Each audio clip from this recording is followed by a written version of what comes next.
Buenos días a todos, somos Entre Guerras y esto es Informativo Geopolítico, unos minutos en los cuales intentaremos resumirte toda la actualidad geopolítica acaecida durante el fin de semana del 17 al 19 de enero de 2025. En Ucrania, el ejército ruso ha tomado la localidad de Bremevka, lo que aumenta la presión sobre unidades ucranianas situadas en Velika Novosilka, cerca de Pokrovsk. Las fuerzas ucranianas han atacado depósitos de petróleo en las provincias rusas de Tula y Kaluga durante la noche del 18 de enero, según han informado el Estado Mayor y una fuente de la inteligencia militar de Ucrania al Kyiv Independent.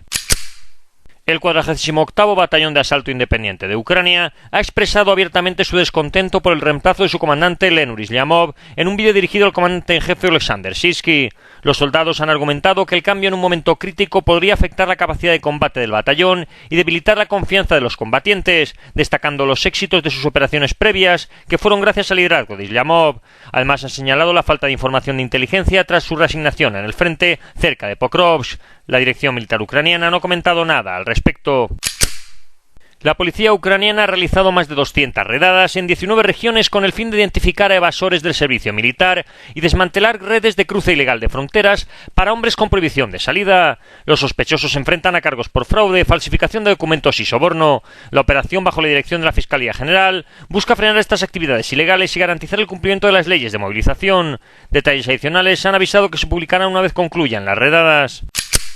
Se ha conocido que la OTAN desplegó por primera vez aviones noruegos F-35 desde Polonia en respuesta a un ataque ruso a Ucrania el 15 de enero, según anunció el Comando Aéreo de la Organización del Tratado del Atlántico Norte. Según esta organización, demostraría así el compromiso con la defensa del flanco oriental de la alianza. 2 F-35 participaron en la operación, mientras que Polonia aumentaba su preparación militar, incluyendo más aviones de combate y sistemas de defensa aérea en alerta máxima. En un llamamiento desde Kiev, los altos funcionarios de las Naciones Unidas, Tom Fletcher y Filippo Grandi, han instado a la comunidad internacional a apoyar a los millones de ucranianos desplazados y afectados por el conflicto. Con más de 6 millones de personas con necesidad crítica dentro de Ucrania y 6,8 millones de refugiados en el extranjero, el objetivo principal sería brindar asistencia humanitaria inmediata y crear las condiciones óptimas para su regreso. Los funcionarios han subrayado el compromiso sostenido necesario para ayudar tanto a los desplazados como a aquellos que se encuentran en territorios ocupados. Y en Oriente Próximo, la situación está marcada por el alto el fuego entre Israel y Hamás. De hecho, un día antes de la entrada en vigor del alto el fuego en Gaza, se informaron del lanzamiento de 2 misiles desde Yemen contra Israel. Las fuerzas de defensa israelíes informaron que se ha interceptado ambos misiles sin causar ningún daño. Las autoridades israelíes denunciaron el sábado que se produjo un ataque terrorista en Tel Aviv. Un hombre resultó herido tras ser apuñalado, mientras que el supuesto atacante habría fallecido por disparos de las fuerzas israelíes. Con respecto al acuerdo, medios palestinos han informado que 1.904 prisioneros palestinos serán liberados en total, incluyendo 737 prisioneros detenidos en las cárceles del Servicio de Prisiones de Israel. Los 1.167 liberados restantes serían palestinos de la Franja de Gaza, que habían sido arrestados durante la operación terrestre y que no habían participado en los eventos del 7 de octubre. La información concreta de la primera etapa del acuerdo de intercambio es que 296 presos condenados a cadena perpetua serían liberados, 127 prisioneros condenados del movimiento Fatah, 123 del movimiento Hamas, 36 presos condenados de la Yihad Islámica, 7 del Frente Popular y 3 presos condenados del Frente Democrático. En el lado israelí, Avera Mengishu y Hisham al-Sayed, 2 hombres con nacionalidad israelí que fueron detenidos por Hamás cuando entraron en Gaza en 2014 y 2015 respectivamente, también serán liberados. Medios palestinos han asegurado que ambos serán intercambiados por 60 presos palestinos condenados a cadena perpetua y 1.000 palestinos de la Franja de Gaza que fueron arrestados después del 7 de octubre. La autoridad palestina y el batallón Jenin han alcanzado durante el fin de semana un acuerdo de tregua para poner fin a un enfrentamiento de 6 semanas en Cisjordania. El acuerdo estipula que miembros clave del batallón Jenin entreguen sus armas y permitan a la autoridad palestina operar en el campamento de refugiados. Las negociaciones se han reanudado después de una pausa que se debió a los ataques aéreos israelíes contra Jenin. Las fuerzas de defensa israelíes han continuado atacando territorio palestino antes de la implementación del acuerdo, tal y como habían manifestado tanto el primer ministro israelí Benjamin Netanyahu como el portavoz de las fuerzas de defensa israelíes durante el fin de semana. Por otro lado, Tarer al-Nunu, asesor jefe de la oficina política de Hamás, destacó el compromiso de Hamás con el acuerdo de alto el fuego y ha desestimado todas las declaraciones del primer ministro israelí, pidiendo a los mediadores y a la comunidad internacional que presionen a Israel para que implemente el acuerdo de manera efectiva. Con la implementación del acuerdo, la policía de Hamás ha reaparecido el domingo en las calles de toda Gaza y los palestinos han regresado a sus hogares en algunas localidades del norte paulatinamente debido a la retirada del ejército israelí, que se ha producido en las zonas que había ocupado en Jabalia o Beit Hanun. Mientras la defensa civil de Gaza ha anunciado que el ejército israelí habría violado el acuerdo, en Khan Yunis o Rafah se han visto desfiles de miembros de las brigadas de Al-Qassam y Hamas a primeras horas de la mañana, mientras el ejército israelí anunciaba nuevos ataques aéreos sobre la franja al considerar que el alto el fuego todavía no había entrado en vigor. De hecho, antes de la entrada en vigor del alto el fuego, el ejército israelí ha realizado una operación para recuperar el cuerpo de Oron Shaul, un soldado israelí cuyo cuerpo fue capturado por Hamas en 2014. Tras la entrada en vigor del alto el fuego, miles de palestinos intentaron regresar a sus hogares en la franja de Gaza. La resistencia palestina también ha salido a las calles de Gaza para celebrar el alto el fuego, a pesar de las advertencias de las autoridades israelíes para que los palestinos no se reúnan en Cisjordania para recibir a los prisioneros que se espera que sean liberados como parte del acuerdo. En varios puntos de Cisjordania se han producido manifestaciones. Mientras tanto, las 3 primeras rehenes israelíes fueron liberadas durante la tarde del domingo. Colonos israelíes en Cisjordania habrían atacado las aldeas palestinas de Turmusaya y Sinjil, mientras que en Sebastilla, norte de Nablus, un niño palestino ha fallecido por disparos de los colonos. El Kremlin ha expresado su esperanza de que el alto el fuego en Gaza facilite una estabilización duradera y allane el camino hacia un acuerdo político integral entre Israel y Palestina. Dmitry Peskov, portavoz del Kremlin, ha destacado la importancia de detener el sufrimiento de Gaza y garantizar la seguridad de Israel, aunque ha llamado a esperar la culminación del proceso. Por su parte, la portavoz del Ministerio de Asuntos Exteriores, Madia Zaharova, ha calificado el acuerdo como un paso importante hacia la estabilización regional y una posible base para resolver la cuestión palestina. En el Líbano, el ejército libanés ha anunciado el despliegue de sus unidades en las localidades de Ain Ebel, Debel y Remeis en el sector occidental de la frontera tras la retirada del enemigo israelí.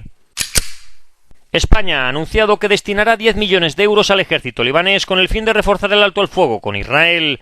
Según el ministro José Manuel Álvarez, el apoyo buscaría preservar la estabilidad en Oriente Próximo y respaldar el despliegue de tropas libanesas en el sur del país, instando además a Israel a retirar sus fuerzas. Los fondos gestionados por las Naciones Unidas cubrirán salarios y apoyo logístico para el ejército libanés. España espera que el alto el fuego se extienda más allá del 26 de enero.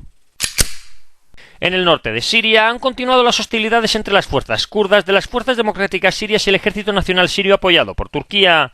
Los enfrentamientos han tenido lugar principalmente en el sur de Manbij y las aldeas al norte de la presa de Tisrin, donde ningún bando está siendo capaz de imponerse de forma clara.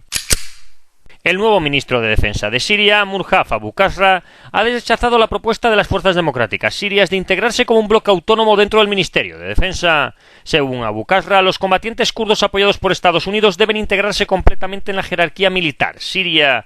Este comentario responde a la demanda de las Fuerzas Democráticas Sirias de una administración descentralizada manteniendo su estructura militar separada, postura defendida por el comandante Mazloum Abdi.